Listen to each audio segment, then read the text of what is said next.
Bu tarihi sürecin şöyle bir yönü de var. Yani bu birçok boyutuyla tartışılıyor, Kürtler arasında tartışılıyor.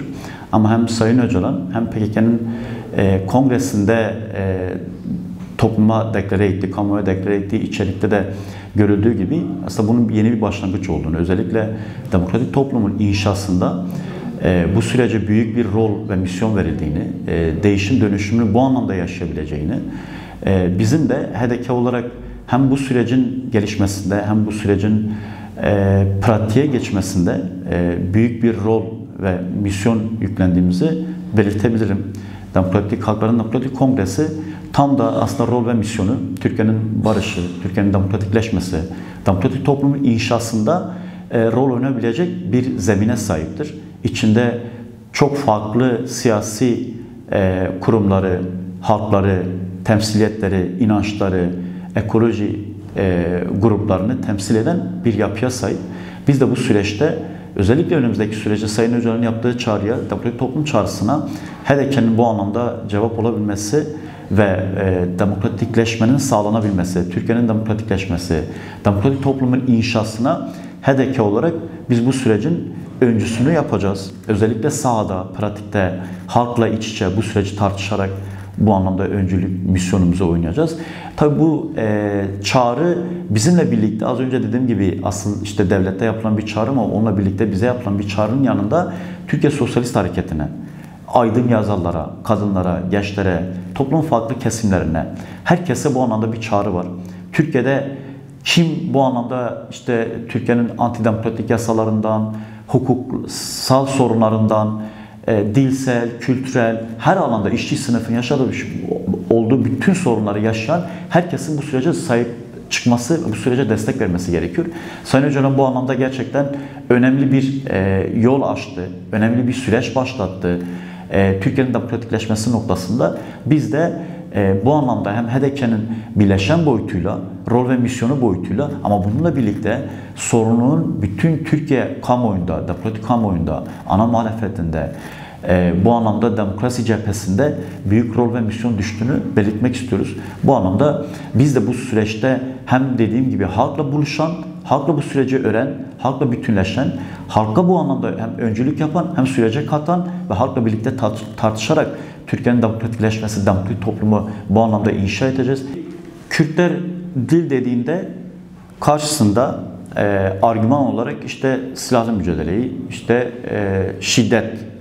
Kürtler hukuk dediğinde şiddet ve silahlı mücadele gerekçe gösterilirdi. Kürtler Sayın Öcalan'ın özgürlüğünde, tecrit politikalarına bahsettiğinde bu önüne çıkarıldı. Kürtler hak hukuk mücadelesi verdiğinde bu önüne çıkarılırdı. İşte yine bununla birlikte Türkiye'de temel sorunların yaşandığı, işçi sınıfının bu anlamda hakkını talep ettiği, bununla bağlantılı olarak önüne farklı durumlar çıkarılıyordu. Dolayısıyla bugün PKK'nın kendi feshetmesiyle birlikte, Sayın Öcalan'ın yaptığı çağrıyla birlikte aslında bu bütün gerekçeler ortadan kaldırılmış oluyor.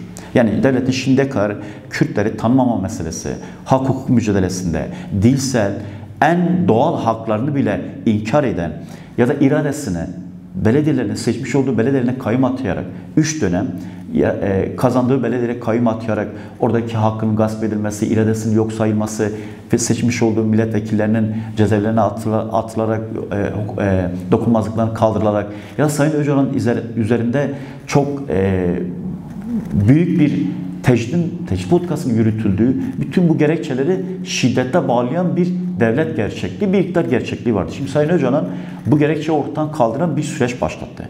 PKK de buna destek vererek, aslında kendini feshederek bu sürecin bundan sonraki o gerekçeleri elinde alarak bütün sorumluluğu şu an devlete yüklemiş oldu. Bu anlamda Sayın Öcalan'ın özgürlüğü, onunla birlikte bir yasal düzenleme, yerel yönetimlerin güçlendirilmesi, dil, kültürel haklar bir an önce atması gereken adımlardır. Bununla birlikte halen cezaevlerinde hasta tutsaklara bile dönük halen bir şey gelişmemiş. Bir an önce hasta tutsaklara dönük yasal bir düzenlemenin yapılması gerekiyor. Sayın Öcalan'ın özgürlüğü, yerel yönetimlerin güçlendirilmesi, yasal çerçeve, kanunlarda değişiklik, eşit vatandaşlık, Bunlara benzer iradesinin tanınması. İnançsal anlamda Alevi vatandaşların yaşamış olduğu temel sorunlar var.